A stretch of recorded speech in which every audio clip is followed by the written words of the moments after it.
नमस्कार, बहुत स्वागत है आप सभी का। आप मुझे न्यूज़ 18 के डिजिटल प्लेटफॉर्म पर देख रहे हैं। मैं हूं आपके साथ जया मिश्रा। अमेरिकी राष्ट्रपति डोनाल्ड ट्रंप इस समय बौखला गए हैं। ट्रंप प्रशासन ने भारत समेत कई देशों के सोलर इंपोर्ट पर टैक्स लगा दिया है। अमेरिका ने भारत से होने वाले सौर आयात पर 126% का शुल्क लगा दिया है।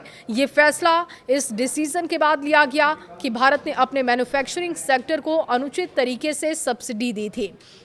इकोनॉमिक टाइम्स के अनुसार ट्रंप प्रशासन का ये भी कहना है कि ये कदम अमेरिकी घरेलू निर्माताओं की सुरक्षा के लिए उठाया गया है और इससे क्लीन एनर्जी प्रोजेक्ट्स की लागत बढ़ने की आशंका है। अमेरिकी वाणिज्य विभाग ने भारत के साथ ही इंडोनेशिया पर 86% से लेकर 143% और लाओस पर 81% का प्रारंभिक शुल्क लगा दिया है। ये दरें विदेशी सब्सिडी के निर्धारण पर आधारित है। अमेरिका का दावा है कि इन देशों में सोलर मैन्युफैक्चरिंग को अनुचित तरीके से सरकारी सब्सिडी दी गई है, जिससे कि वो अपने उत्पादों को अमेरिकी बाजार में घरेलू निर्माताओं की तुलना में काफ़ी कम कीमत पर बेच रहे हैं। ट्रंप प्रशासन का कहना है कि सोलर आयात पर शुल्क बढ़ने का उद्देश्य घरेलू निर्माताओं को सीधे तौर पर लाभ पहुंचाना है।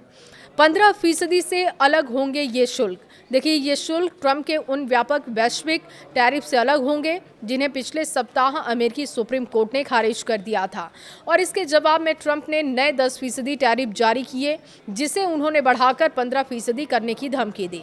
साथ ही ये शुल्क विशिष्ट जांच alliance for American solar manufacturing and trade की याचिका पर आधारित है। राष्ट्रपति ने इसी महीने की शुरुआत में भारत के साथ एक द्विपक्षीय व्यापार समझौता भी किया था, जिसका उद्देश्य दोनों देशों के बीच आर्थिक तनाव को कम करना था। और किस देश से कितना आयात हो रहा है, अब इसका आंकड़ा भी आपके सामने रख रहे हैं। साल 2025 की पहली छमाही की बात की जाए तो अमेरिका को होने वाले सौर मॉड्यूल आयात में भारत, इंडोनेशिया और लाओस की साझेदारी बताई जा रही है और ये हिस्सेदारी 57% थी। कुछ डेवलपर्स ने उन 4 दक्षिण पूर्वी एशियाई देशों पर भारी शुल्क लगने के बाद इन देशों से पैनल मंगवाना शुरू कर दिया था, जो कभी आयात का मुख्य हिस्सा हुआ करते थे। इसके साथ ही वाणिज्य विभाग के मुताबिक साल 2024 में भारत से सौर आयात का मूल्य करीब 792.6 मिलियन डॉलर था, जो कि साल 2022 की तुलना में 9 गुना अधिक रहा। ऊंची दरें कितनी सही और कितनी गलत है, अब ये भी समझ लीजिए।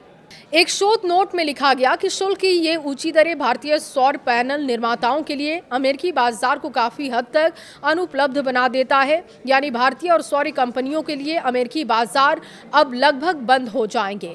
वहीं अलायंस के वकील ट्रिम ब्राइटविल के अनुसार ये कदम निष्पक्ष प्रतिस्पर्धा बहाल करने के लिए बहुत ज़रूरी है, ताकि अमेरिका में अरबों डॉलर का निवेश और नौकरियां सुरक्षित रहें।